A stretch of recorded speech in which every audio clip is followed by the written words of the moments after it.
Welcome, residents, to the Doctor DC podcast. My name is producer Richard, and across from me is the Doctor himself. Hello.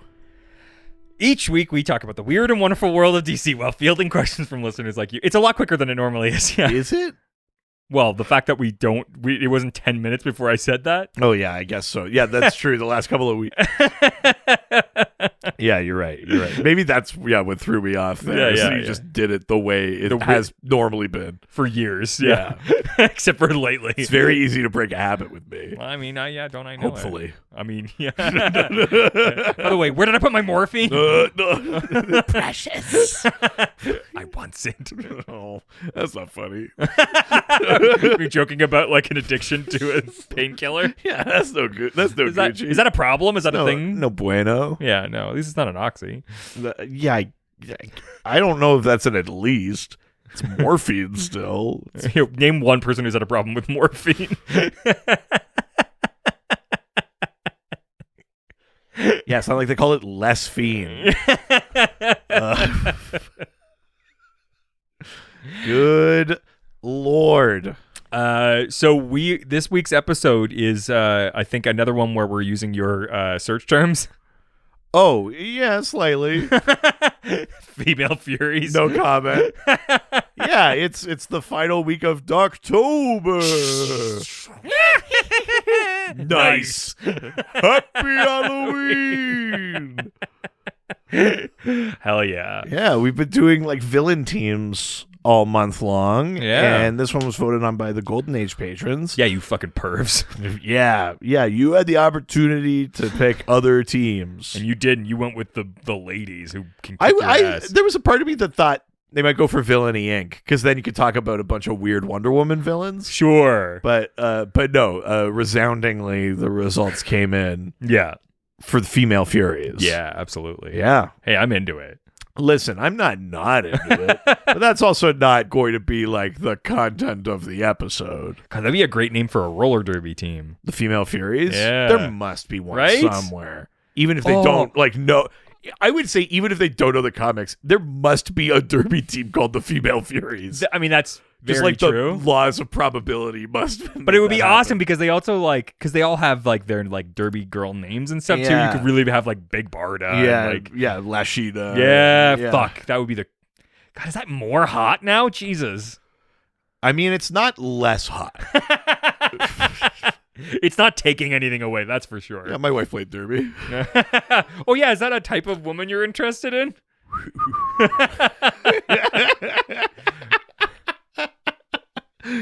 She wanted to be. Apparently, you have to like register your name, and because there's like a kind of governing body for derby. Yeah, they don't let you like double up names or whatever. And my wife, because we were to theater, she wanted to be Lady Macbeth. Oh hell! But it was taken. Was this right around the same time that she was doing the firefighter training? She also did that, yeah. No wonder you got her pregnant so quickly. She's got like an explosives license, and I mean, she's a stage manager. She tells me where to stand and when and why. Yeah, no wonder she has an explosives license then. Yeah. Why? Wait, are you saying I have a temper or no? That you finding all that information out gets you. Oh yeah, I explode. Turned. Yeah, a little torqued up. Yeah. Yeah. I thought you were accusing me of being like angry, and I was like, no. I'm only that here. Yeah, no, this is with the place. You, yeah. And so help me God if you tell anyone else. That's funnier than the morphine stuff, right? Yeah, everything's fine. This is hilarious. Good Lord. She says yes with her eyes, right? That's not. Gotta listen to both podcasts to really get the stories. Good Lord. But yes, we're in our final episode of Doctober. We're talking about the Female Furies, which is the apocalyptian team of elite female warriors. That's right. They're all new gods. I know them well because of my Mr. Miracle reading. Yeah, because you read the King Garrett's Mr. Miracle. Yeah. They feature in there. You see them a little bit. Yeah. Love them in it. Yeah, they're good in that one too. Yeah. I mean, you have some of like classic Kirby too. I have the like the first like few issues of the original. So New do you Gods run. have you read any of like kind of like the old like stuff with them like little in the bit, 70s? a little bit, yeah. I issues? love that vibe. Yeah. It's great. I mean, I think that's what that Gareth like stuff does so well is it feels like it's like an evolution of that. Yeah, totally. Right. Yes. Yeah, it is very much like spiritually in the right vein because there is a sort of weird like campiness. Sure, So yeah. the Kirby, I mean, totally. the Kirby stuff is very obviously operatic and cosmic in that, but there is a sort of like level of camp to like the Fourth World and stuff like that from the 70s, and certainly the Female Furies, there's an element to that too. Fourth World, Dark World, Underworld. Oh, I see. Good, got it. Nice. Yeah. Anytime I hear world, I was just like, yeah, Underworld. Man, we're doing so good right now. Which is such a reference to like a 2009 movie, like a trailer for a 2009 movie. Yeah. Underworld. Those movies were that's even earlier than that. I remember seeing Underworld in like high school. Really? And Underworld. It might have even been Underworld 2. I remember seeing that in high school. That would can't be like this old. like 2004 or something. That's gonna. Oh no, maybe. There's different ones. Oh no. 2003 was the first one. That tracks. When's the second one? 2006. Okay, then I guess I saw the first one because I have a high school memory of it. I'm sorry. Did you think the second one was going to be earlier? No, I just thought like, would I still be in high? I didn't graduate in 2003. Okay, just, like, you were like 2003. What's the second one? Yeah. 2001. Yeah, they did that weird thing where they put the second one out first. Because 2003, you would have been senior. Wouldn't you have? No. Were we not in grade? We were in grade 9 in 2001. In fall of. Hold on, because when was 9/11? Fall of 2001 was grade 9. What a great year! I was in math class when it happened. You can't prove anything. Lost a lot of good guys that day. I told you. I think I said this. I can't believe this. How we're starting this episode. God, so many episodes start with 9/11. Can't believe we keep doing this. Mm-hmm. I think I've said this before. I told you. I thought it was like a joke. I did too. Because I was new in high school. I don't know why. This is where my brain lapsed. Yeah. This also shows, like where I was at the time and how we thought of the world and things like that. Yeah. But like, it was like only a week into high school. And lots of stuff happens when you're starting. At least, I mean, I don't know if the States is like this, but I remember when I went to high school, there's so many like you walk into this world where there's like traditions and there's like your frosh week. And I think this was the thing is that it was like a weekend, and then they came on the announcements and said America's been attacked, and I was like, well, who would do that? Yeah, it was like, who would attack America? Yeah, kid who has not read anything. Yeah. Walking into history class, and I was like, haha, good. And then it was like, oh no, it's people real. are upset. Yeah, they like wheel the TV and we like watch shit and like, yeah, it was crazy. Insane. Yeah, but I was in math class, so hashtag I have an alibi. So Female Furies. Yeah, we got lots. You know who was furious? I don't know, man. Yeah, we've got lots of questions. So we do. Should we just jump right in? Yeah, why not? What else are we gonna do? You got anything better to do? I don't. I do. I know. I got a lot of great things I could be doing right now. Female Furies. First question comes from Facebook. Going through the face in the book. Going through the Facebook. And you'll never know. Braden Ketty asks, what was the final straw for Big Barda in breaking free from the Female Furies? Yeah, so part of Barda's story is that, like I said, the Female Furies, they're from the Fourth World. They're new gods. They're from the planet Apocalypse. They're the elite soldiers, female kind of soldiers of Darkseid. They're trained and kind of like run by Granny Goodness in service of Darkseid. Big Barda was the longtime leader of the Furies. And she eventually leaves. She abandons the Furies. She escapes Apocalypse with Mr. Miracle. And she does that just because she's fallen in love with him. So part of it is, even on Apocalypse, even as a Fury, even pledged to do Darkseid.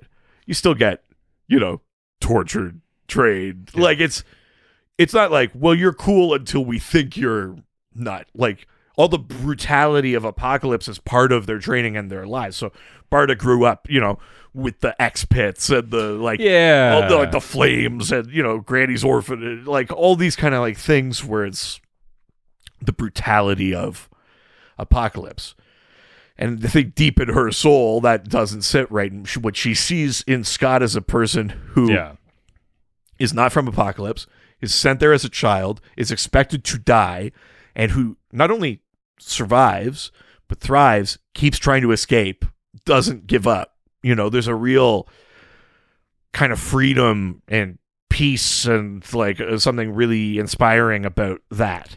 And I think that starts a relationship there. And then eventually, she abandons the Furies for Scott, and they escape to Earth. Do you think that there's a world in which you can actually show like Apocalypse realistically in like a live action setting? Right. I mean, it's tough. It's tough with a lot of things in comics, right? The stuff that becomes evocative on the page doesn't always translate. Certainly doesn't necessarily translate to looking real. Because you're almost like depicting hell. Yeah, I mean, certainly. We see like the big fire pits and stuff like that. But there's also there's always just like that random energy and that Kirby crackle effect and all these things. The fourth world is also like populated with all of these kind of like named devices, like the agony matrix and like the murder machine and all of these kind of things that like if you just saw it on screen you'd be like, it just looks like a sarcophagus or whatever. It doesn't like have the same impact. Part of it's the colors and part of it's just the setup. Part of it's not having like big crazy letters that say like the X pit or whatever over it. And I think that's the real challenge to depicting Apocalypse on screen. I think it's the biggest challenge. The biggest challenge is not just looking like a concentration camp. Yeah. Because I think what movies I mean, I know we're kind of getting out of the hyper realism thing, but just movies almost by design, because they're live action, they're more grounded. Even if you're making them colorful, they still feel like more real.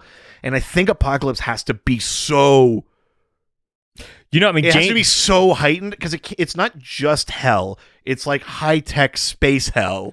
Yeah. With like, there's still like jetpacks and shit. Like it can't be Constantine hell with gargoyles and rock formations. It's like Hellraiser hell. Like it's more like Hellraiser. I mean, that's not a bad. Yeah. Do you know what? That's not a terrible in for it. Yeah. It's got to be more like that, but then with this kind of weird psychedelic kind of element to it. I don't think it's impossible by any stretch, but I think it's a challenge. That'd be the hardest thing I think to depict, because otherwise Apocalypse. I like the look of Apocalypse in the Snyder Cut, but it's just like a fire planet. It's like Mustafar. Like it could be anything. Yeah. It's fine, but it's not really Kirby's Apocalypse. There's something else that you need. You need like a tank that's shaped like a dog. Like all of the weird design stuff. I'd love to see Gunn do it. Yeah. Or Juan, I think. Either of them could do it. Yeah, probably. I was excited. Either of the Jameses. I was excited about the Ava DuVernay one that's not happening, but it feels like it's a challenge for sure. Yeah. All right, let's move on. Next question comes from Twitter. Twitter. First question is from Truth, Justice, and Hope, who asks, if one other Fury could get out from under Granny's influence and take a hero turn like Barda, who would you pick? Well, let's start by just going through like, they? The main roster. There, like any team, there have been some other subs. There are some like side characters in that. That's me, baby. Yeah, well, on our team roster, you're definitely the sub. Yeah, I think we're both subs. I'm sorry. On this of all episodes. On the day of my episodes. I'm a real Mr. Miracle of myself. It's a Mr. Miracle that you're even standing. Yeah. Cool. So your sort of main lineup of Female Furies. Sure. You have Big Barda. obviously she's the leader. She's, a sort of like somewhat giantess, super strong. Go on. Super strong, incredible fighter. Yeah. She wields the mega rod. There's Bernadette, who is she has the Farin knife, which is a knife made from the bones of Darkseid, and it can burn you from the inside out. There's Mad Harriet, who is kind of like she's got like crazy green hair. She's kind of like an insane, almost some design similarities to the Creeper. And she's got claws and stuff like that. There's Lashina, who wears like a head to toe like gimp suit kind of thing, but she has all these like sharp whips and stuff. I don't know where I'm remembering this from, but at one point it was described that her whips were like razor thin and made from the skin flayed off of other mother boxes. Jesus. Because mother boxes are alive. Yes. So that's Lashina, has these like razor whips.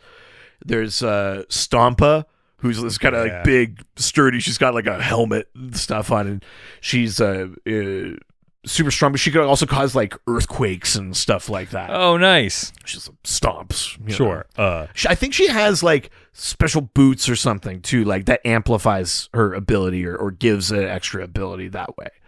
That's kind of like your main lineup of the Furies, and then Barda is the one that leaves. Mm-hmm. Who would I want to see get out from Granny's influence and take a hero turn? Mm-hmm. I guess Stompa of them. I think some of the other ones, I don't know that I want hero turns out of them. I don't want a hero turn out of Bernadette. I think Bernadette is also meant to be Desaad's sister. Like, they're related. Okay. So Darkseid is the torture god of Apocalypse, and then Bernadette is his sister. But she always has this kind of like stern, like school marm kind of like look to her. She's the one in that King Garrett's Mr. Miracle who says like, here's the Farin knife, like we're gonna use it to cut you apart one day, but for today you can have it. Mm-hmm. But I think because she's got that stern, I don't really see her getting a hero turn. I don't. Same with Lashina. Like she's the Lashina and Mad Harriet have a sort of hyper violence kind of thing. I think because of razors and claws and that kind of like, there's something really gruesome about that. It does. I think Stompa feels like one who's just like. I think Stompa is also sometimes characterized a little bit dumb and could be kind of like, do you just not know better? You could give Stompa and like show her a better way, and then maybe for a little bit it takes. I think ultimately Stompa is probably not. It does probably not kind of free thinking enough to fully get out from under Darkseid or Granny, but for like a little temporary thing, it might be fun if it was Stompa. It does kind of sound like the Cenobites a little bit, like it's not. Yeah. I wonder. Well, what came out first? I wonder if one is like a somewhat influence on the other. Could be. I mean, there's also, coincidental inspiration. All these things happen all the time. Or they're both riffing on something else, like if they both come from the 70s or something like that, right? They might both just be inspired by the goings on of the 70s, and the same sort of like whatever is in the zeitgeist maybe inspires both. But yeah, it is funny that the Hellraiser thing's not. It's not a crazy pitch as an angle for Apocalypse and for the Furies and stuff. Crazy. Yeah. All right. Next question comes from a Legionnaire who asks, "Who's the one in front of who's the one in front in green?" Oh, right. This was from when the photo. I'm guessing. Yeah. Here, let me just pull up the photo so I'm looking at it here. Female Furies. Oh, right. The one in front in green. Is that meant to be... Oh, no, that's not Guillotina. That's... Let's have a little look-see. Is that Sweet Leilani? That might be one called Sweet Linlani, who's like a kind of like a newer addition in that kind of series. The Female Furies got a mini series a few years ago, and that might be who that one is. Because Aurelie is also in there, but she wears white and gold. So I think that might be Sweet Leilani, because I don't think that's Guillotina. So who is this? Okay, so her powers, she kind of no, it can't be her, can it? Sweet Leilani is a New 52 edition, who was kind of also like vaguely knifey, razory, but she led the Furies, I think, like in Barda's absence. She took them over. Okay. But she's like a newish addition, but she's in that miniseries. So is that her? God, I can't remember. It must be. It must be her. Because I don't think that's Guillotina. I'm going to just do a quick little look here. Yeah, I think that's what it is. So she's a relatively new character. She hasn't shown up that much. She showed up, Sweet Leilani showed up in that like OMAC series at the start of the New 52, like a Dan DiDio kind of thing. Mm-hmm. And I think maybe also appeared in his like Infinity Man Forever People series, because that was sort of also a DiDio joint. And then appeared in that that Castellucci Female Furies series. But there's not a ton to say about the character other than took over as leader of the Furies. Mm-hmm. Also kind of like violent, knifey, cutty sort of vibes. Sure. Yeah. Really sensing a theme. Yeah, well, you know, just a little cut. Knifey boy. Pain is pleasure.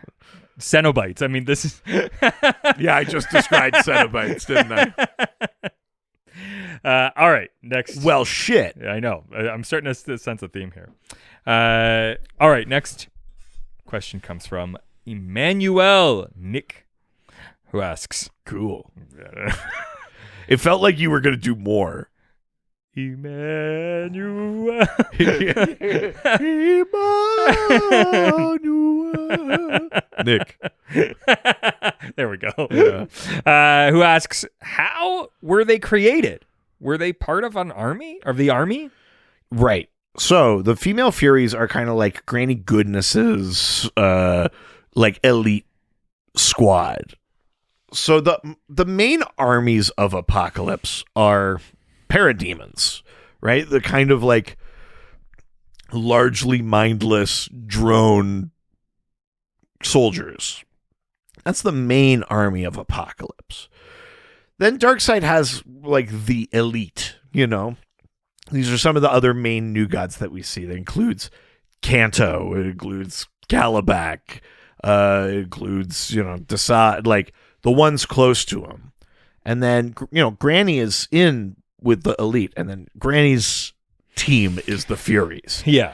And she trains them to be loyal to her, but most of all loyal to Darkseid. And she basically, the thing with a lot of these new gods, but especially the new gods on Apocalypse, is there's a sort of like an irony to their name or something like that. And the Granny Goodness piece is that she has this kind of like perverse kind of nurturing thing where she's like, you know, be good for Granny, and like, but she's training you to kill and hate. And when she, you know, when she like tortures you, it's like, it's just discipline, you know, spare not the rod, you know, like it's all that kind of like the perverted kind of parenting thing. And so Granny, you know, raises people and trains them from a young age to become the Furies. It's an all-female team, and they serve Darkseid, and they're sort of like the best, most elite warriors. They're the best fighters. And they maybe go on like special missions, you know, like assassination missions, or, you know, go retrieve this, you know, person who escaped. Like they get kind of slightly higher profile gigs. There was an interesting turn in that miniseries where they kind of reimagined that the Furies were... There was an interesting lens applied where they took a look at the history of Barda and Scott and of the Furies and of Granny as all being like kind of like below the glass ceiling on Apocalypse, that these lesser new gods like fucking Kanto and Calabac get to sit right next to fucking Darkseid, but these are the best trained fighters in the world, and because they're women, they're like that Female Furies series does like a really interesting thing by like applying the sort of the those issues, and even the stuff of like some of like the Me Too stuff. Like there's stuff about like Granny and Darkseid's relationship in that's got very kind of that vibes, and that series sort of adds another layer to it that way that I don't think is inconsistent, which is that like because it's Apocalypse 2, everyone has their own little plans, and that Granny is fiercely loyal to Darkseid, but like the Furies are grannies. And so in a way, they also help protect her power. Not necessarily against Darkseid, but against the other elite. You know, if Calabac goes to make a move, Granny's got the Furies and like, you know, the orphanage, you know, where she's like raising her own fighters and that. Like, it's kind of like, you know, this is the thing in these like evil empires. There's always these little fiefdoms people are carving out of like, but I get to be master in this domain. Yeah. And my goal is just not to lose favor. Yeah, yeah. I don't if I could get it over you, that's great. And they sort of that infighting thing. And so the Furies are kind of grannies that way. But that's where they come from. Sure. They're from Apocalypse. They are apocalyptian. Although there are lots of stories that deal with the idea of like metahuman trafficking and like is Granny stealing them, you know, the orphanage, all that kind of like imagery in that. But generally speaking, yeah, they're children raised on Apocalypse.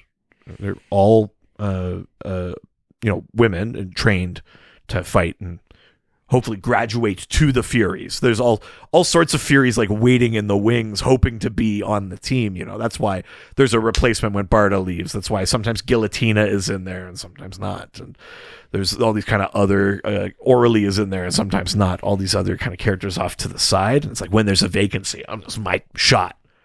Yeah. That rules. Yeah. Fucking Female Furies. It's cool as hell. All right. Next question. We are leaving Twitter and heading on over to Instagram. Now we're going to Instagram. Take some questions and answer them. God, it's so weird to see you in such a good mood. I know, but I pushed it a little bit. Oh, because you did a bunch of talking today. I did, and I like didn't. I'm kind of over most of it, and so the doctors were like, "You don't have to take the med." I know. I can stop anytime I want. I've finished my antibiotics and stuff like that. They were like, "You don't have to take the morphine," but like you got some extra. So and I was like, "But I can still, right?" And no. Excuse me while I kiss. And same with my puffer. They were like, "Just only take it if you need it." So now I'm not like at regular intervals, and I think just with all the talking today, I just slightly overdid it, but still feeling great. Better double up your morphine tonight. Come sail away, come sail away, come sail away with me. First question comes from Liam K. Willis. All right. Who asks, what you talk about, Liam K? Well, I'll let you know. Willis. He's talking about who is a character both in DC and outside of DC that would mesh well with the Furies. Oh. Very fun. Great question. Yeah, I like that. You know, think like a colorful character. Like, also think of the idea that like the Furies kind of like have like, they each have like a thing. There's the crazy one. There's the like strong one. There's the knife one. There's the like they always have like a domain. You know what I mean? Yeah. So who can you think of? Let's start with DC. Who's a character in DC that you'd like to see join the Furies? I mean, part of me is like Harley. Here's the crazy bit: is that like they've done that. In the Harley series and in the Harley cartoon that riffed on the stuff that happened in the comics, Harley has joined the Female Furies, or, you know, encountered the Female Furies. You know, Granny kind of recruits her. She gets like Fourth World's, you know, outfit, and like she gets like a mega mallet or whatever, you know, like a very kind of like Kirby sounding weapon for her, and all of those kind of things. Harley's a great great pick. And I guess that's why they've done it. Yeah, absolutely. Let's see. For me, character in DC who would be a good fit. Oh, that's tricky. I guess maybe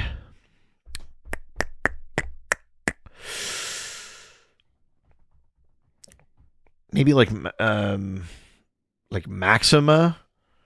I mean, Maxima's the thing with Maxima. She's super strong. She's from another planet. She's always trying to mate with Superman because he's the only one good enough, strong enough to be worthy. But Maxima leads a planet and stuff. So the only thing is you'd have to think of what is the contrived thing that gets her out of the Furies. But I think there'd be it'd be the struggle of a power dynamic because she'd obviously want to be in charge and she might not be. She might butt heads with Granny or whatever. But Maxima's super strong, very self-possessing. I've got a weird pitch. Sure, hit me. Yeah. It's a weird pitch, but I have a way to get it to happen. Okay. So I'll start describing, and then you figure out if you can figure out who I'm talking about. Okay. All right. So currently in a group named for it being men, right. But there's one female in the group, and. Are you going to say Platinum? Yes. Of the Metal Men? Yes. Yeah. I was like, can this be the game?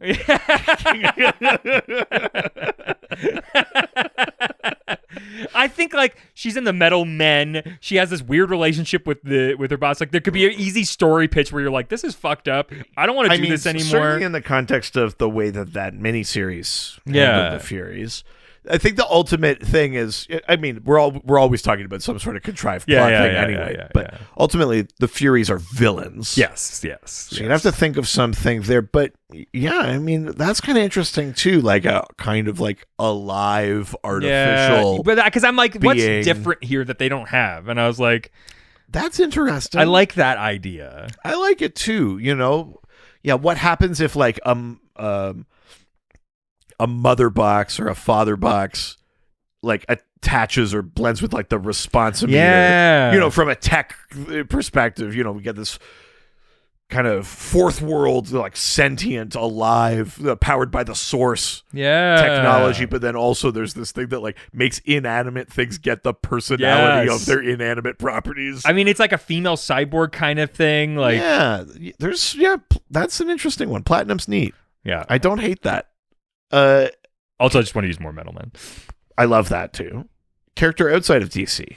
Is there one that you think of and you go they should be? They would be a good Fury. Right? I mean, not a female, but Freddy. Yeah, he'd show and be like, "Bitch!" And they'd be like, "What?" Cut him open, stem to stern. Fucking. We're going to New Genesis, bitch. It's Jesus, Freddy, come on, man. What you do, you get the new Hellraiser, the female Hellraiser from the new movie. Yeah. That's how you do it. Yeah, the Board Queen. Oh, fuck. I mean, yeah. Yeah. Actually, well... I was going to amend my DC answer to be Ink from Batman Beyond, but that's kind of playing by your Platinum rules. You could shapeshift and do stuff like that. But non-DC. I guess that doesn't even just mean other superhero That's what comics. I mean. It's we're kind of blowing it too wide open. Yeah. God. That's what Big Barter would do.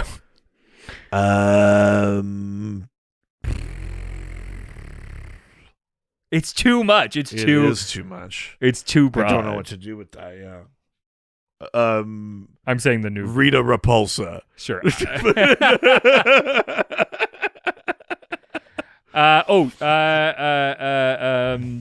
Comic book character, Tank Girl. Oh, interesting. Okay. Yeah. There you go. Sure, that works. Nice. We did it. Reluctantly, we did it. All right. Next question comes from Cursed Blob, who asks, "What made Barta leave?" Scott.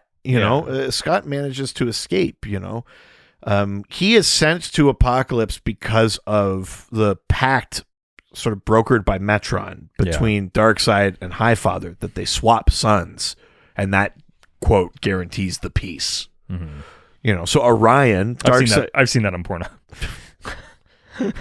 Wait, no, that's not what they're swapping. Although I guess technically, step Highfather. No, is it step Highfather or high stepfather? Either way, I don't like it. Highfather. It's not good. Yeah. But Orion, Darkseid's son, goes to New Genesis and is raised by Highfather as his son. Mr. Miracle goes to Apocalypse, and Darkseid like throws him into the X pit and goes like, I don't need this. And Scott is like raised, down with the lowlies. He's tortured. He's raised by Granny. And every day he tries to escape, but eventually he manages it, and Barda kind of witnesses this person whose spirit can't be broken and who does, keep managing to escape. It does have this kind of like charisma, skill, and charm and things like that. And she falls in love with him. And that eventually makes Barda leave Apocalypse. And, it's not easy. It's not like they just leave and everyone gives up. The Furies come after them. Really? The Furies are sent after them. Oh, that's right. Yeah, they even do that in the book, I think, a little bit too. Yeah. Yeah. They're sent to bring them back, and then they just don't. And for a bit, if I'm because there's that funny thing where when Barda is finally like having their baby, yes, yeah, and they're all like sitting in the hospital, and they're like, okay, we'll hate you after this, but like this is an important moment. Yeah. I mean, there is that kind of like funny detente thing, but that book deals with that a lot. Like every time they meet to discuss terms of like the veggie tray, Darkseid just eating a carrot while they're talking. Fucking love that. That book does have fun with that idea of like the difference between how we are in the cosmos at war and how we are here at home. That's a big part of that King Garrett's book. But I think also in the Kirby run, like in the 70s, if I'm not mistaken, a bunch of the Furies, if not all of them, like stay for a bit on Earth. They kind of go like, that's not so bad. They kind of like help with like Scott's like act and stuff. Yeah. I think they stay with them for a bit before ending up going back to Apocalypse, but they do like chase them. They're supposed to bring them back, No one escapes Apocalypse. Certainly not no one abandons Granny, that kind of thing. Yeah. Yeah. I've got a pitch for the new Fury. You take Harley Quinn, but you put her in a block of ice. Holy shit. The Iceman Customs. It's less fun when you've got it in front of you. I wasn't looking at that. I've just been looking at pictures of the What? Huh? Who asks, can Big Barda live without... Incognito tab. Can Big Barda live without her Mega Rod? Yeah, the Mega Rod is her weapon. It's like a big club that like shoots energy and other things. It's sort of revealed / retcon that she also has a mother box. In the New 52, briefly, they had this idea that like the all of the New Gods, their mother boxes would take the form of other things. And I think her Mega Rod was her mother box for a bit. Oh. In the way that Kanto's father box was his knife. They were doing box. Well, I know, but it's God, you're so that's fucking square, you man. But the Mega Rod is essentially just like an apocalyptic weapon. It's dangerous fourth world tech. Sure. She can live without it. I don't remember that being a part of Barda's thing. That like it had to be on her. Yeah. Like that. I've never heard of anything like that. I certainly don't remember that. I think at one point like the Mega Rod gets stolen. She loses the Mega Rod, and part of it is that like the weapon, because it's apocalyptic, and it like regular people can't like withstand its like evil power, like its evil energy. Like Barda's the only one that can sort of be trusted with that weapon and to use it for good. So I'm pretty sure that that's a thing with the Mega Rod. Let's see. Yeah, what can the Mega Rod do? Can make boom tubes, which is, that's Mother Box. It's a boom tube. Mother Box text. Always stick together. Can, project energy, blah, blah, blah. It's a boom tube. Best of friends forever. Oh, right. The Mega Rod can increase gravitational force temporarily. Always up whenever we want, but always number one. Mega Rod. Yeah, no, I don't think there's anything about it where she can't live without it. But that's her weapon, though, too. Like in a very in that very personal, like a warrior and their weapon sort of way. Like, this is my weapon. There's many, but this one's mine. Yeah, the Full Metal Jacket sort of way. Yeah. Yeah, she doesn't have like a closet full of Mega Rods. She has one, and that's her chosen weapon. They're kind of bonded in the way that Apocalyptian tech or like New Gods tech and New Gods are bonded. Fair. Yeah. All right. Next question comes from Reddit. Where everyone's nice and no one's ever mean. Almost didn't remember. Well, it wasn't that I didn't remember. It's that I remembered there was a fact I wanted to bring up, and I can't remember if we got a question where I'm going to get to it or not. So I'm just going to say it right now. Do you want to know the name of Big Barda's mom? Nice. What? This is real. Her name is Big Brita.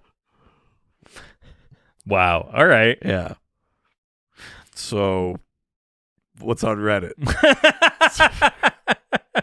This is what the podcast was going to be if I didn't come along. Fun fact. Here's another thing I know. Brita. Do you want to know something else I know? This just in case you forgot.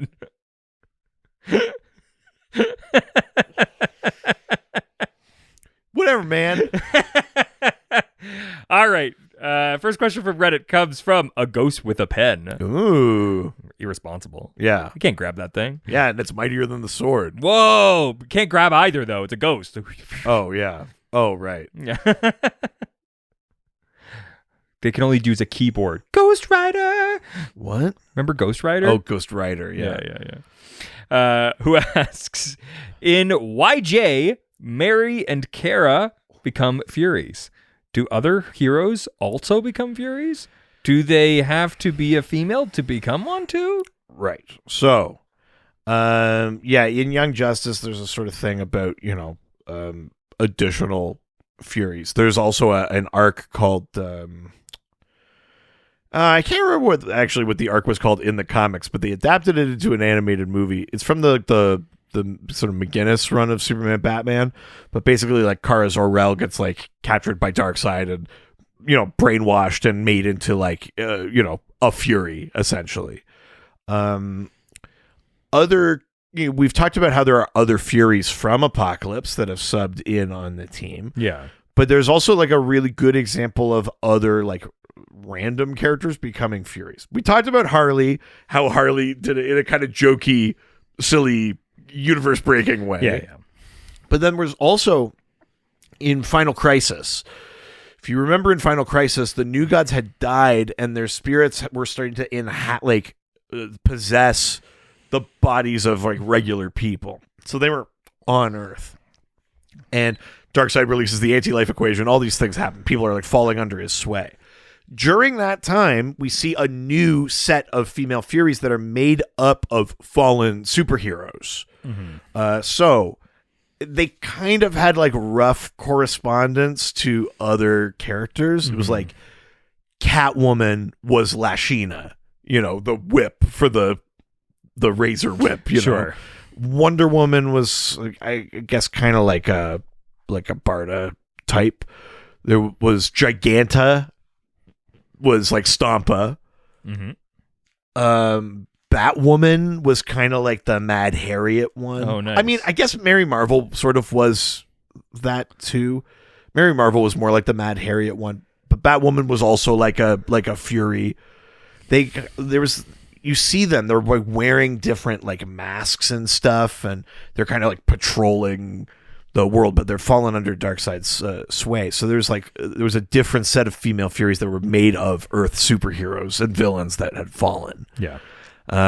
Which was sort of interesting that way. Mm-hmm. Who else?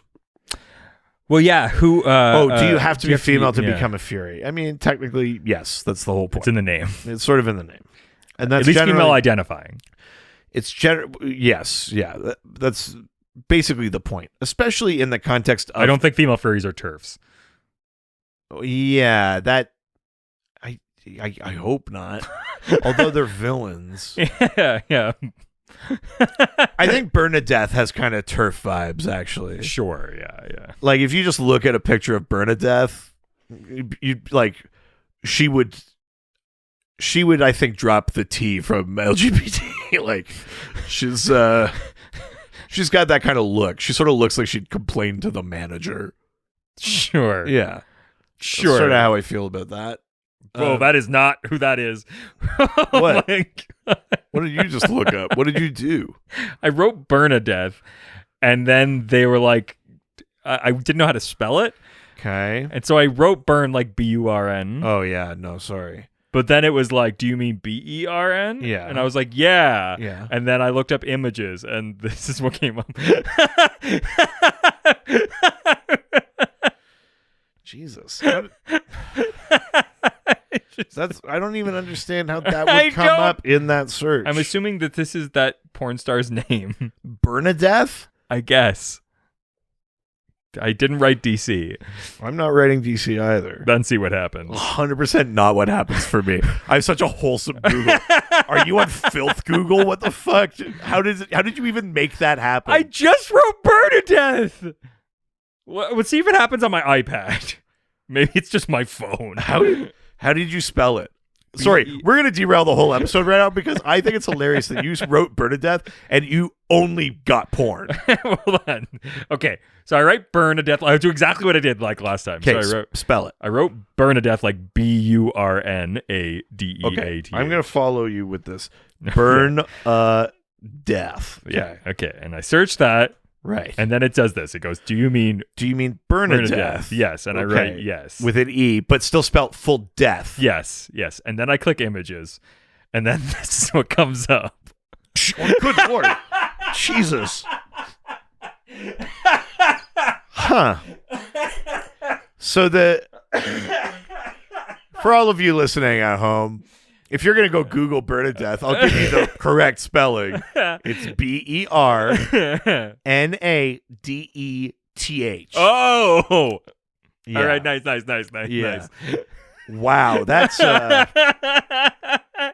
Good Lord. It's so aggressive. That's very... My God. Yeah, she looks like a TERF. Yeah. The character does. Yeah. That sex worker seems lovely. Now your filth Google is on my computer. Yeah, and on like the stuff, it's probably tame. No, mine's normal. Yeah, it's fine. Now back to look up Big Barda parody XXX. Yeah, just trust me when I say it's fine. Yeah. We all know they've only done Power Girl. I mean, I've only done that. Next. All right, next question is a blatant question. Okay.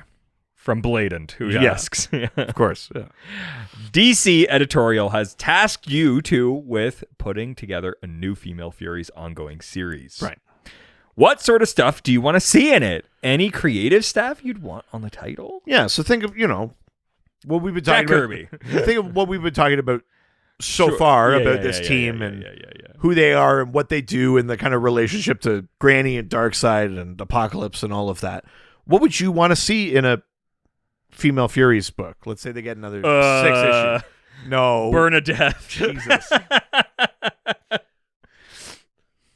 No.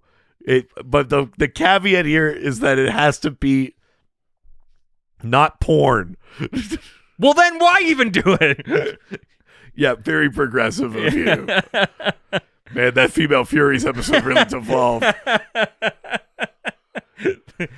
I'm horny, okay? We get it, man. It's cool. Yeah. How are you doing today? Horny. All right. What was the type of stuff?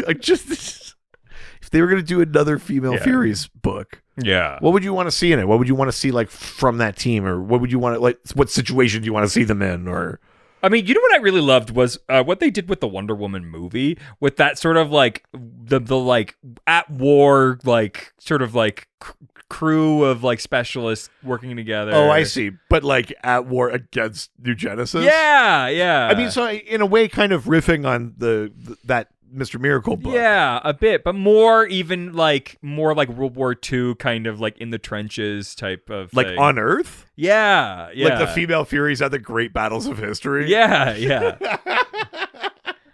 I mean, I don't hate that. That's kind of interesting. I think what's the conceit of that? Like that like they've been there like fucking things up the whole time. Yeah, exactly. Yeah. That they just like go after battles because they like fighting. Oh, sure, right. Yeah. So throughout time, it's not necessarily that there's been it's all been like in prep for Darkseid, but it's like part of their training. Yeah. They're just like part of the great battles because they are, old. Like Barda's like 250 or 300 years old or something. Yeah. Like that. You can absolutely get away with that, I think. Oh, see, that's kind of interesting. So it's like, if like Fury Academy is you go to the great battles of history and fuck it up. Yeah. That's kind of fun. That's interesting. I think that was that, and like a bit more like anthology almost like. Yeah, I mean, there's a part of me that I think you could probably tell, listening to this episode, that the Furies haven't spent a ton of time apart from each other. Barda has escaped, but the Furies as a unit, we don't get a ton of like solo time with each of them. I think Lashina was briefly held captive on Earth and was maybe on the Suicide Squad. And, we see sometimes there's like a special mission and maybe they just send Mad Harriet or something. But really, we tend to see the Furies as a group and not as individuals. And it would be neat if a series had a better opportunity to show their either individual origins or like where they go or what their trajectories are. Mm-hmm. Do they have trajectories outside the group? That's an interesting question too. But I think they're usually just as a unit. It's like, and here are the Furies. It's very seldom like that's kind of why I know top to bottom everything about Bernadette, or I know top to bottom everything about Mad Harriet. It's I've seen more about Bernadette. I know a lot top to bottom about Bernadette now, frankly. But here's the thing: what I would love is the opportunity where it's like you're getting like more camaraderie between them and like an opportunity to like talk about them. That's a good point and interesting, because there is a sort, and this is Granny being manipulative, but it's also a little bit true, is that they are family. Yeah. And that's a thing that I think that King Garrett's book does really well. It's a thing that I like in some other like animated adaptations and things like that, is I think you get to the heart of it when you get to the idea that no matter how fucked up they are or how brutal or horrible it is and how objectively wrong their existence is, there's a sort of perverse idea of family that it's like, well, Granny knows best, and knowing best is like flaying your skin off you when you fuck up. Granny knows best. Granny. But there's that kind of thing, right? So that idea that like they are sisters, they're almost like the anti-Amazons. Oh, interesting. That way. There's like this I think has been explored. I don't think this is new territory, but the idea of that there is a sort of like a sisterhood in that. Now it's forged in something awful instead of coming from, like love and compassion like the Amazons, but there is a kind of a parallel or a mirror image piece there that's kind of would be fun to explore. Totally. Yeah. All right, let's go to the next question from 2472681. Nice. Who asks? Look down, the questions in the dark. From In the King /Drad's Mr. Miracle series, the Female Furies had a fairly friendly relationship with Scott and Barda. Is that relationship the same in the main continuity, or do the Furies dislike Barda for betraying Apocalypse? I mean, it's a little bit all of it. This is kind of that. I mean, even in that Drad's version of it, you're still getting like, they still are like, we should kill you, or like. This is that thing that I love. I love that weird tension of like, you betrayed Darkseid, you betrayed us. We're going to kill you for that. But also, we're your sisters, and this is your big day. You're having a baby, so, you know. We'll hold off fighting you for now. Here's the far end knife. One day I'm going to use it to rip your face off. But for today, it's the only thing that'll cut her skin if she needs a C-section. Yes. You know, like, I don't know what you call that trope, but that's one of those things that I like. It's that respect for your, like adversary, where you don't, like, I don't want to, like, I want to fight in battle with you. Yeah, that's right. It's like the rules of engagement. Yeah, thing, yeah. Or it's not quite the same, but it's almost that the movie X-Men thing of like Charles Xavier did more for mutant kind. Like, my greatest regret is he won't see this. It's like, you've been trying to kill him the whole time, but it's like, but not like this. Yeah, exactly. Like, there's a double standard kind of piece to it, and Granny has that with them as this sort of matronly, you know, like parental figure, but I think they have it as well as family, you know, and especially in that book, it's even removed more because they barely spend time with Barda. Yeah, it's them with Scott, so it's like you and your like siblings-in-law who hate you.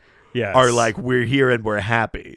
Like, I love it. It's my favorite parts of that book. Yeah. I mean, it's one of the great triumphs of that book is like capturing, like, in sort of equal stakes, the kind of like mundane day-to-day, you know, relationships and events versus the cosmic backdrop of like the war of good and evil. Totally. You know, I do think that even beyond that series, though, that is true. Again, like I said, I'm not 100% on this, but I'm pretty sure that the Furies do for a bit stay with Barda and Scott. I think even like participate in Scott's like escape artistry. Really? Like as a profession, like they stay on Earth for a bit. And I think there is that kind of like a sort of like how long are they staying with us kind of like tension, but I think that's woven in a little bit. I think you'll find versions of the New Gods that are treated way more like seriously and things like that. And that's there's a place for that. You know, Darkseid War is a story that's very much like that. That's one where Barda has to be like, I will go back and lead the Furies, but I need your help. And they go like, fine, we accept those terms. Yeah. But it's not like fun. Yes. It's pretty grim. Yeah. But then I think there's also room for these other like pieces where it's like, well, while we're here, you know, what's for dinner? You know, like it's like they will put the knife down for a second, and I think that's cool and fun and part of them. Yeah, absolutely. Yeah. All right, let's leave Reddit and head on over to the doc scored. Doc scored. Just gotta dock it up in the scored. I'm docking up. I'm Darkseid scored, you know. Darkseid scored, you know. Again. I'm docking scored. Nice. Yeah. So good. First question comes from Yo Crow. Yo Crow. Yo Crow. Ugh, I hate that. I really hate that. Who asks, what historical figure do you think would make a great addition to the Female Furies? What would their power set and overall costume be? This is an interesting counterpoint to your pitch. What do you mean? Like the Furies through the great battles of history. Yeah. So let's imagine they go and someone comes back through a boom tube with them. Who do you want to come back with them, like Bill and Ted style, and join them? You know what the first thing that came to my mind is? I want to count to 3, and we'll both say it. I want to see if the thing I thought you would think is the same as what There's you're thinking. Literally no world in which this is possible. Let's see. Okay, 1, 2, 3. Amelia Martha Earhart. Washington. Wow. Okay.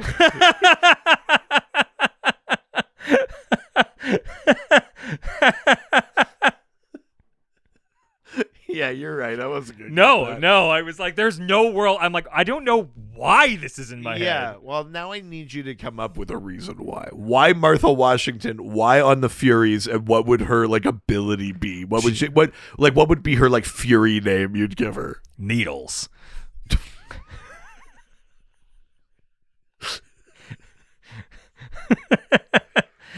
Yeah, fair enough. Yeah. Stitches get bitches. Wow. Murder Washington. Yeah.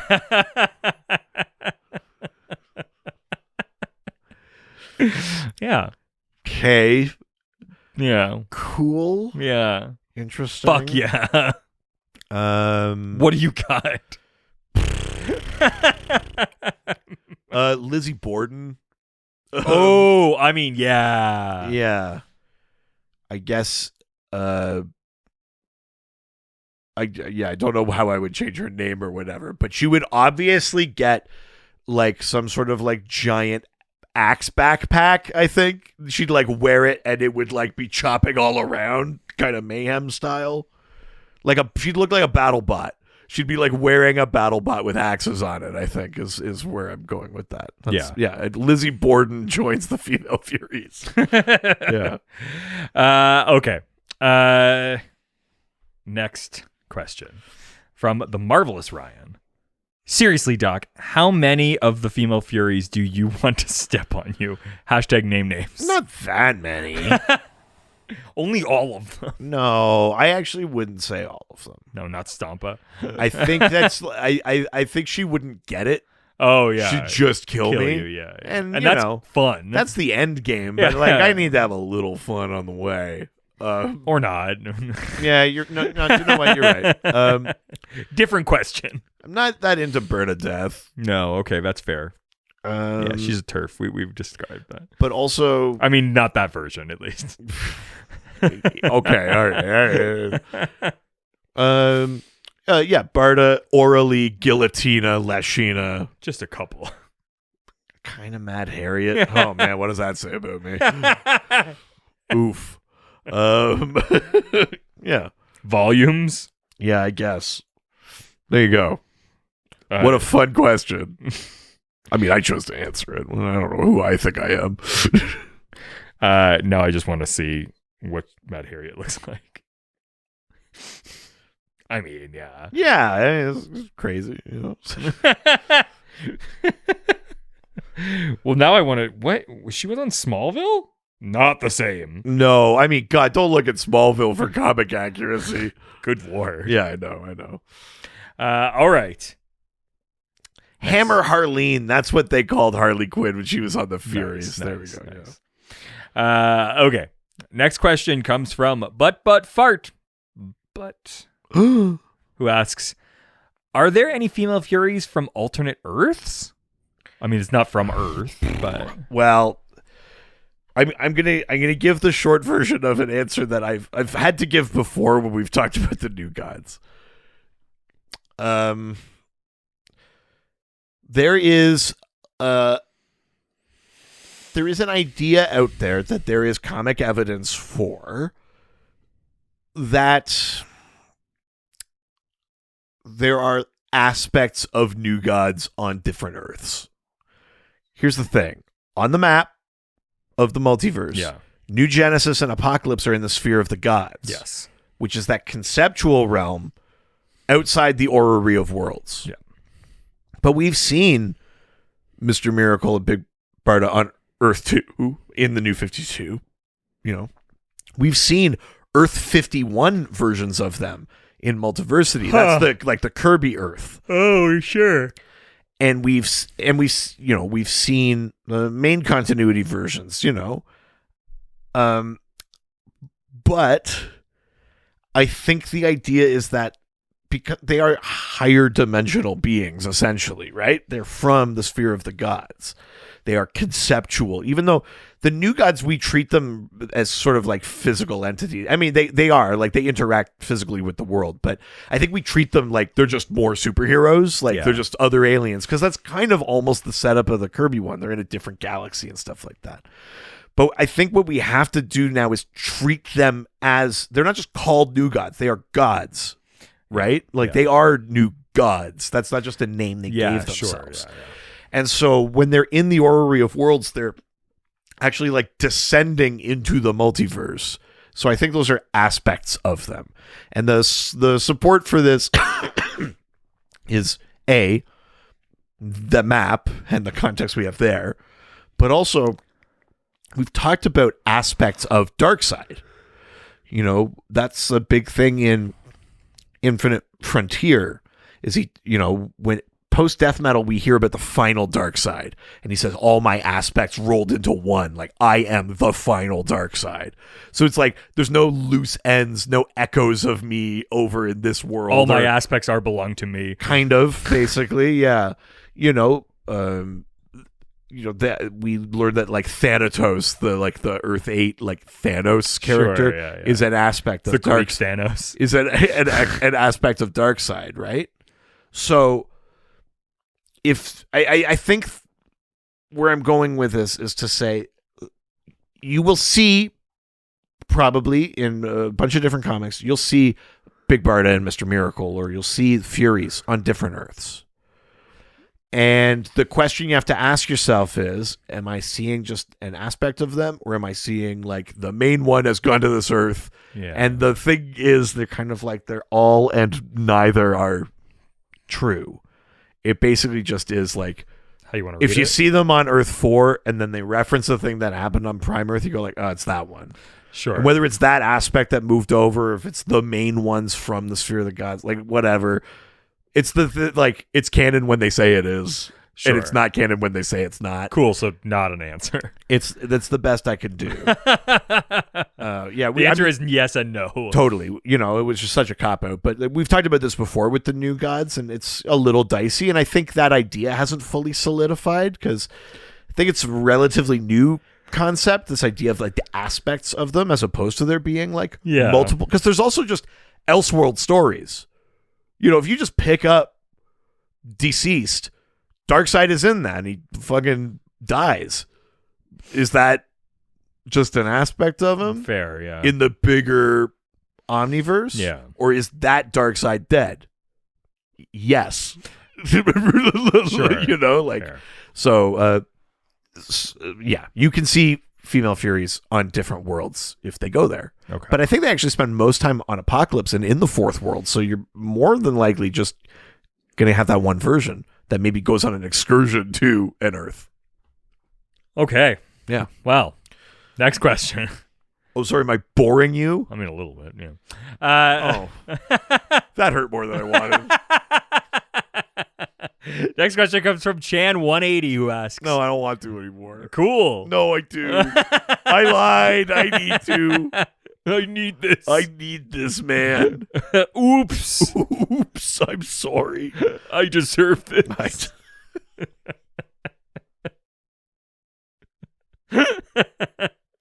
Chan180 asks, was the DCAU the first appearance of Granny Goodness given a male voice? What's the rationale behind that? Inspired choice? Can you imagine Granny any differently? Oh, man. Yeah. So in Superman, the animated series. I've seen the images, yeah. And, you know, we meet Darkseid and a bunch of, like, the new gods. Yeah. Apocalyptians and that. We meet Granny Goodness, voiced by Ed Asner. Yes, we have talked about this before, and you know what? I mean, I think it is the first time that I don't think there's like a ton of appearances of the new gods in things. Sure, yeah. Beyond that, or before that, rather. Ed Asner as Granny Goodness is sort of inspired. It's kind of amazing, and I think it's. I'm not sure. I'm not sure precisely what about it works so well, but there's something about that is this. It's the same thing that makes like Ursula and the Little Mermaid work really well, because Ursula is like based on Divine, who's a drag queen, right? Yes, wasn't voiced by Divine, I don't think. Yes, but is like heavily inspired by Divine, and I think there's like a similar riff to Granny Goodness where it's just like, I don't know, there's something just kind of like interesting about that energy. Like, I don't think they they don't play Granny like manly. No. She's like, oh, Granny is nurturing and like, but you'll kill for me and like, you know, stuff like that. I just think like Ed Asner just has an interesting voice, but it does bring a different quality to Granny, and maybe it's that kind of like the maturity thing. Maybe it just helps age the character up a little bit. Or gives like a bit of an aggression to them all the time. Yeah. On Young Justice, they go the opposite way, and Granny is voiced like Granny. Sweet old lady. Yeah. You know, she also has a like, and fuck you kids or whatever she, yes. You know, but like she's a granny, but that one doesn't work as well for me. And it might just be that I really like that. Ed Asner got to be first or something, but something about that voice really works. I think maybe it's that thing we were talking about too, where like, it does for sound what we're talking about is difficult in film visually to like translate the energy and like the weirdness of Apocalypse. And I think there's something just like, there's something captivating about that voice as Granny Goodness. And it's like, it's that it's not a Granny voice. Yeah. It is like the quality of it. Ed Asner is playing a Granny, but yes, it's not like, it's like a slightly, and a Granny sounds like this. Yeah. There's something like else. It's giving some extra energy and creativity and a new kind of vibe to it that feels like what you would get out of a comic. Yeah. And I think that's the best I could do to explain it. But yeah, it's inspired. Truly great choice. And the only time that's ever happened like that. Well, Ed Asner voiced Granny in a couple of other things. Oh, okay. Sure. And I think there's a, not to the extent of like Conroy or Hamill. I think there is a sort of thing where it's like, if you're playing Granny, you might want to like just try it like that. But that was the first instance, right? I think so. Yeah. Okay. Next question comes from Only Just Danda again, who asks, what was your favorite moment from Cecile Castellucci's Female Furies series? Assuming you've read it, which, I mean, come on, it's Doc. I have read it. Yeah. This is the only time they had their own series, and just from a few years ago. And this is the one I was talking about that it kind of had like had a sort of like a Me Too lens kind of on it. Cool. With the idea of not cool, but yeah. Yeah, weird take. Nice. Jesus. Me 3. Oh, I don't know, man. Is that ridiculous to be like hashtag Me 3? Yeah, I mean, I don't even know what it means. It's not good, but I don't know what it means. But it's not good. No. What the fuck is the question? Oh, yes, I have read this series. So it had this other element of like the thing about like, you know, gender inequality, and then they worked it into like the story of Apocalypse and the story of Barda and Scott and that. So there is, I think, a greater sense of the sort of sisterhood of the traveling plants. Yeah, is in there. I also think there's a, you know, Granny has to, you know, like she has this sort of like relationship with Darkseid, but it's very clearly not reciprocal. He's very, like it's got like creepy vibes to it. And then I think the thing I like most about the series is I was like, man, like I feel for Granny. Granny Goodness, like notorious villain of Apocalypse, and there's this real thing of like, no, like everyone on Apocalypse is subject to a system of injustice. In the case of Granny and the Furies, they are also subject to the system of like gender injustices. And that was the lens of that book. But the idea that like Apocalypse is injustice. Everyone in that world is mistreated or abused or whatever. And in the case of the Female Furies, they have the added abuse of being mistreated as women. So even on a world where everyone is, you know, treated horribly, they're treated worse because they're women. And there was something, I can't remember the exact moment, but there's a few moments with Granny where she kind of has this like, I did what I had to do, and like and you're like, Jesus, like it's pretty, yeah. You know who I get major Granny Goodness vibes from, and who I think could play them really, really well Him, in a movie or something. Sure. Is from Handmaid's Tale, the TV show, the lady who plays Aunt Lydia. I'm not sure I know. Oh my god! Have you never seen it? No, sorry. Oh my god! I mean, it's a very much. I've read the book, but yeah, Aunt Lydia. I mean, do you know about the ants and stuff? Like I mean, you know what they do. I mean, that's very much that vibe. Sure, yeah. But this actress too. I mean, yeah, she's so good at being fucking. Yeah, I always think of someone like Kathy Bates or something like that would be like a solid. Great, good. I mean, the idea of like Kathy Bates could be in our superhero movie. It's very funny to me, but yeah. Anyways, let's move on. Next question comes from Mullet Overlord, who asks, "What do you feel should be the mission statement for the Female Furies if they are free from Granny and Darkseid's influence?" I mean, here's the thing. Like I said, Granny has the Furies. They're trained to be loyal to Darkseid. So she goes, Darkseid, look at these elite soldiers I trained for you. And he goes, great, dope. Yeah, tight.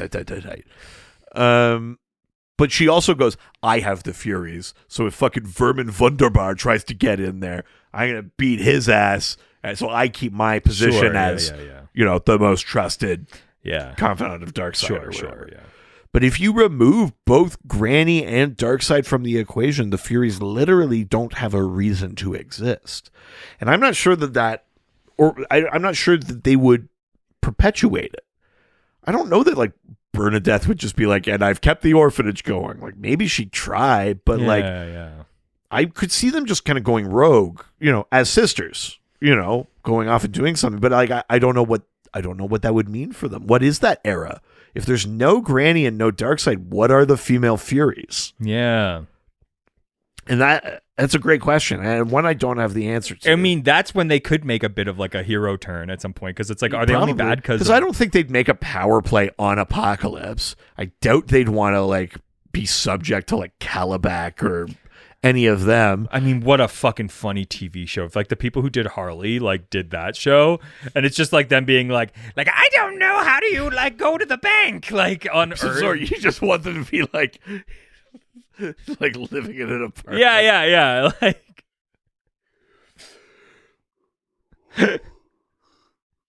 that's pretty funny. Kind of, you know what it reminds me of? Like, I think you're right though. It's sort of a Brave New World. If there was ever a time for them to have their hero turn, it's just to be rudderless and be like, well, we're sticking together, but it's like, do we murder? And you're like, I don't know, I'm a little bored of that. And it's like, do we start a war? It's like, but like, I don't have a horse in the game. I just, I think there is a sort of like, there's probably a sort of ennui to being these like trained soldiers that have no kind of like leadership of their own, because even to lead the Furies is ultimately, if Barda was going to do it, then she would lead them to what she believes in, which comes down to an individual thing. And I don't know that the rest of the Furies have had, and we've talked about this already, have had the opportunity to explore their individuality. Yeah, because that's another thing that they beat out of you. It's a fucking comedy. It's an animated comedy. That's exactly what it is. You know what it is? It's Metalocalypse.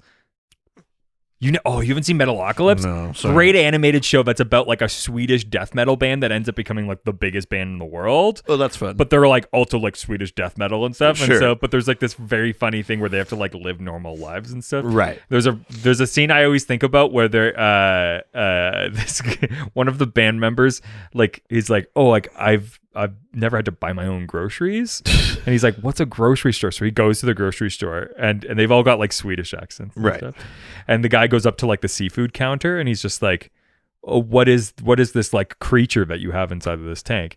And the guy's like, oh, this is lobster. And he's like, well, how do you prepare it? And he's just like, well, you take it and you put it into the boiling pot of water and cook it alive. And he's like, that is the most metal thing I have ever heard. Yeah. I mean, certainly, I think if there's a thing we've learned is that there's a lot of DC comedy takes that are a lot of fun. If you were trying to play it more dramatic, I just think the flip side of it is that I think there is a sort of like a real existential crisis for the Furies. I just don't think you could take those Granny characters. and Granny and Darkseid are gone, and Barda doesn't just say, now you can help me do good things. If no one's there to lead them, like I think there's a real Yeah. I just don't think those characters could be serious on their own. I mean, that's possible too. They are kind of inherently hilarious. Silly. Yes. Yeah. In the way that a lot of Kirby things are. Totally. Yeah. All right. Let's go to the next question. Sure. From Crimson Raven, who asks, how often do the Female Furies defect? Do they tend to fight for the side of good or just go out on their own and still remain villainous? So if one leaves, now we talked about if all of them are left on their own. The ones that leave tend to do it to escape apocalypse. Sure. Which implies, if not like, and maybe not a full hero term, but it's like this is like no way to live. I just want to be left alone. You know what I mean? You might not be going full good, but you're generally like, you can't be buying in, right? Like you're not like, I still love Darkseid. I just had to get away from the Furies. Like no one's doing that. So yeah, Barda left. Orally defected at one point. Let's see. Guillotina, I think, left the Furies. Or she was kicked out of the Furies. Something happened. But Guillotina spent time on Earth. Guillotina could like slice through any material, but like with her hands. That was her ability. Sure, yeah. Let's see. Knockout. We've talked about Knockout before. Knockout left the Furies. She went to live on Earth and, fell in love with Scandal Savage. She has a very kind of Barda arc that way, but Knockout wasn't really ever like the main leader or anything. I would say generally, if you're defecting from the Furies, you're kind of abandoning your evil mission. Yeah. Because that's what I think. I think they're only bad because of who's in charge of them. Like, I don't think. Yeah, well, like I just said, I don't think there's any version where it's like I still believe in Darkseid, but I hate the way the Furies are run. Sure, yeah. I mean, there is, but it's just like, and I just kicked out the leader. Now I'm the leader, but I'm still in the same everything. I don't think you go to the trouble of leaving, or the the danger of leaving because they're going to come after you. There's a price on your head. You don't leave Granny. You don't leave Darkseid. Yeah, I don't think you do that and then go like, but I still like. I like believe in what they're doing. Yeah, yeah. I like the cause. Yeah, there's none of that. I think you can only defect mind and body, basically. Yeah. Last question from the Lilith. Oh my god, who asks, other than villains for Mr. Miracle, what is the actual role of the Female Furies in apocalyptic society? Well, I think what's interesting about that Castellucci series is that that's kind of the question that is being asked, but it's being asked. I think it's being asked in a way where you as the reader are put in the position of like, of course they're important. They're the Furies. They are the best fighters, but then you keep seeing like mediocre male new gods promoted above them. Sure. Yeah. So it's like, yeah, I guess it looks like they don't have a role, but that's because of this shit. Yeah. They're the best fighters. They should be Darkseid's elite warriors. They are, the most ruthless, the hardest to kill.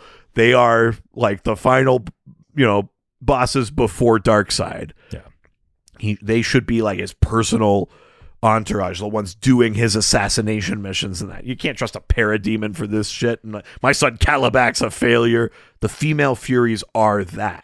Okay. But what's interesting about that series is they go like, we're that, and they go like, yeah, that's fine, but I'll have Kanto do this. You go like, but sure, yeah. But and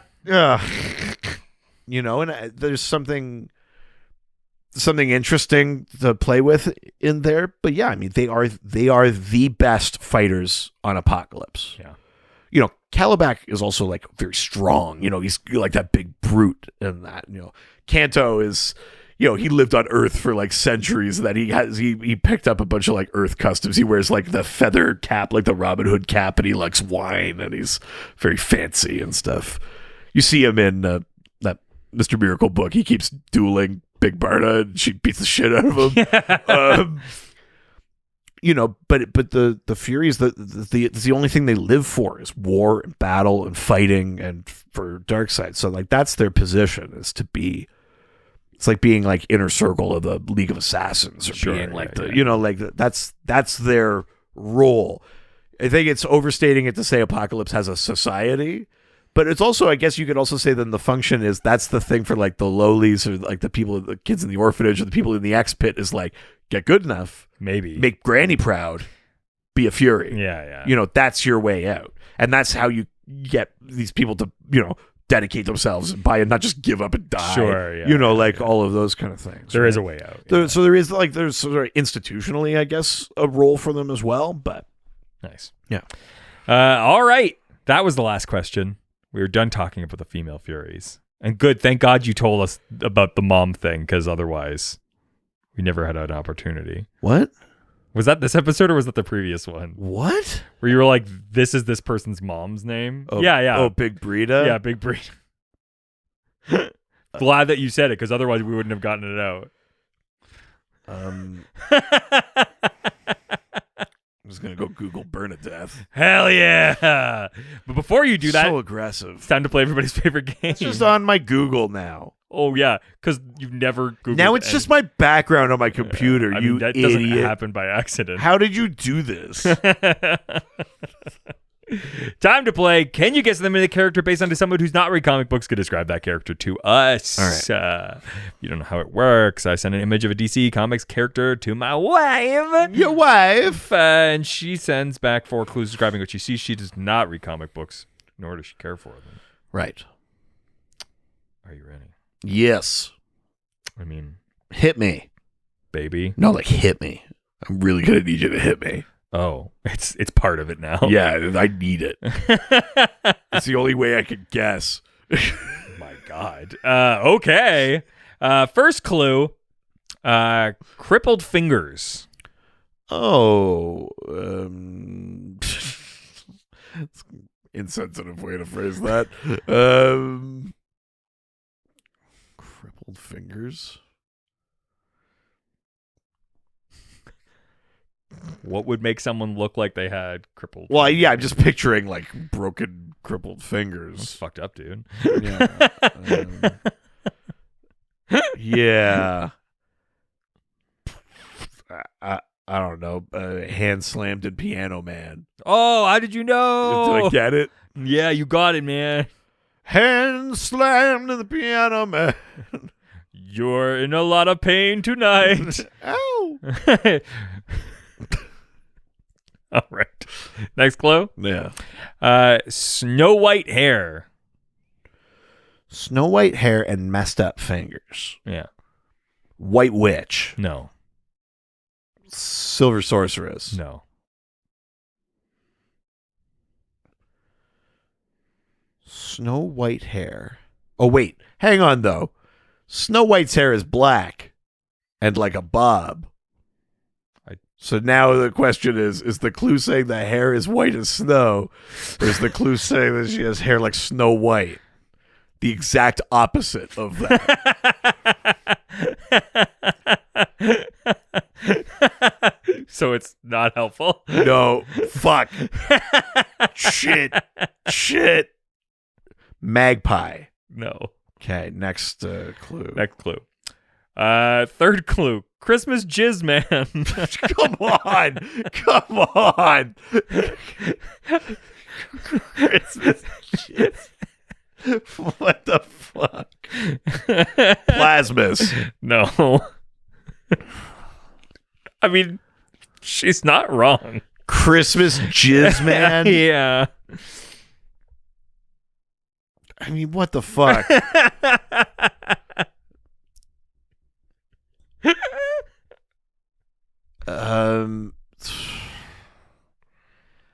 Christmas Jizz. Is it the Mist? No.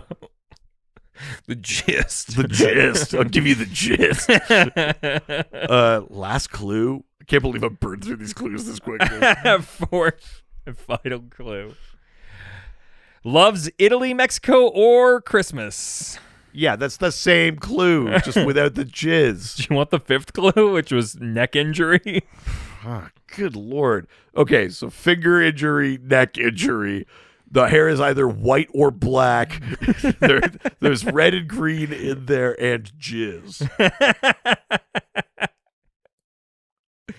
I mean, it's an incredible. They are really good clues. I hate this. I mean, when you see it, you're going to be like, fuck.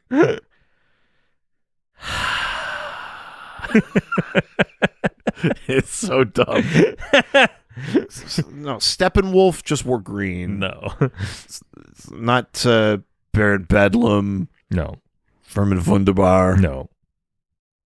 Like I would do an appropriate character. True, I know. I should have known better than that. King Nereus. No.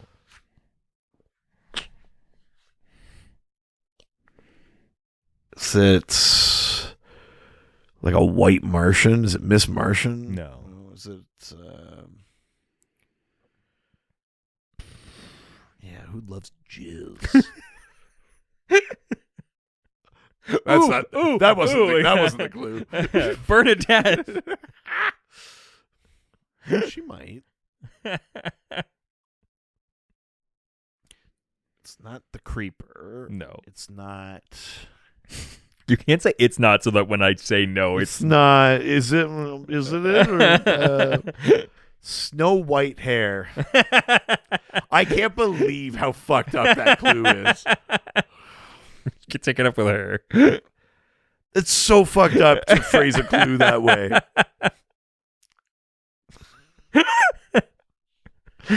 Savant. No. Forget Christmas Jizz Man. Yeah, how could I forget Christmas Jizz Man? It's so this holiday season. Guess what's coming down the chimney? It's Christmas Jizz Man. All I want for Christmas is goo.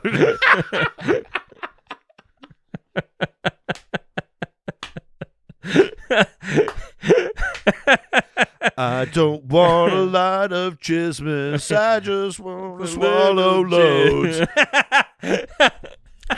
So horrible. What a bad show. We're just a bad show.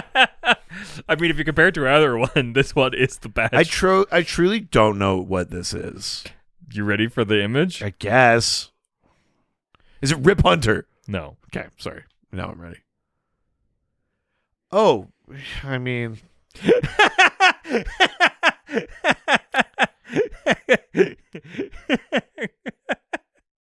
But who is that, though?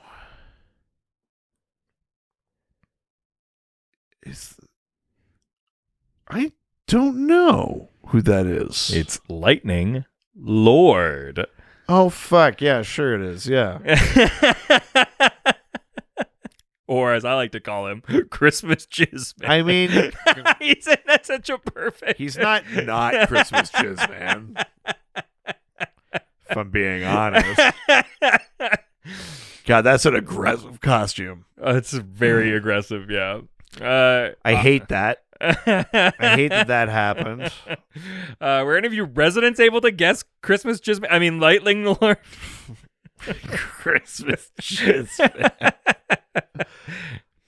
I got a lump of coal. I got a load. I wish I had that. Yeah. It's not a lump. I got a sock full, but it's... Come on, man. It's not coal. It's not black. That's for sure. It's Snow White.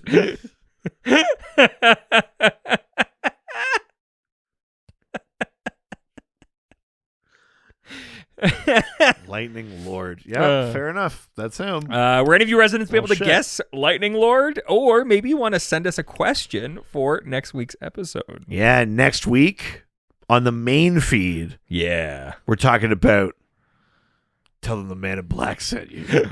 Oh my God. Wait, are we? Oh, we're talking about the character, not the movie. Yeah. We're going to talk about the movie on the Patreon this week. Yeah, so subscribe. But next week, we're talking about Black Adam and the Black Marvel family. Hey, nice. Yeah, so send your questions about that. Awesome. And you can do that through our various social media platforms like our Facebook, Dr. DC Podcast, our Twitter, at Dr. DC, our Instagram, Dr. DC Podcast. You can send us an email, drdcpodcast@gmail.com. Jump on our subreddit, r/Dr_DC. The doc phone is open. 208-917-3238. 208-917-DCU. If you're nasty. Dusty. Also, we're on TikTok at Dr. DC. Where I'm calling it Swift Talk now because it's all the stuff I'm looking at. Cool. Nice. We got a website. DrDCpodcast.com or .ca. Why don't you give us 5-star reviews on wherever you listen to the podcast every week? Yeah, I'm actually going to be sending out the call for questions for Lord of the Rings. You guys deserve that. We're past the 200 mark. We're going to start recording those through November, and I think my plan is to sort of have the kind of mini series ready to release in our sort of like Christmas hiatus. After Docmas and before we're back for the new year, you'll get what you deserve. You'll get what you fucking deserve. Also, if you want to give us what we deserve. What we fucking deserve. You can either give us 5 stars or you can send us some physical mail. 301 Hogue Street, HOGE Street in Whitehorse, Yukon, Canada, Y1A 1V8. I realize that you can send it to either Richard Eden or Reed Van. I realize I haven't been there, so if things have been coming now, like you could. I work there. I know, but I mean, like they you may have just like diverted past me and gone directly to you now. I only do that if they're for me. They just happen to all be for you. I'll never tell. So make them out to Richard Eden. Or Reed Van. I mean, I'm basically Richard now. I can just... a little big in your britches there, buddy. Sitting at your desk. No, you're not, because there's just shit storage on my desk now. That's how you know I've been there. Because there's garbage there. You're welcome. Also... Empty M&M's wrappers. These are my M&M's. What voice is that? It's from The Office. It's Kevin. Oh, yeah. All dogs go to Kevin. God damn it. Also, if you want to give us a few shekels and get something back, you can subscribe to our Patreon. Patreon.com/DrDC. All the levels give you access to the Docscord, and then at the higher levels, you get bonus episodes, you get theme pulls, all sorts of fun stuff that helps to support us. And this week on the double, we're talking about Black Adam, baby. That's right. We're talking about how the hierarchy of power changed. It changed in podcasting because we've got another podcast. Oh, my God. Ghostfacers, a Supernatural rewatch. We're going through every single episode of the CW Supernatural. We talk real-world monster lore, behind-the-scenes stuff about the show. We're partway into Season 6 right now. It's a ton of fun. So if you like how we do this, then you might enjoy us there. Yeah. The far more popular thing, like by 3. It's like by a factor of 2, I would say. At least. I mean, right now, by 3. This month. That's it for this week. Adios. Ciao, ciao. All the superheroes, they always fight for what is right. Live with danger and adventure, they are men of might. This was a Brain Freeze podcast.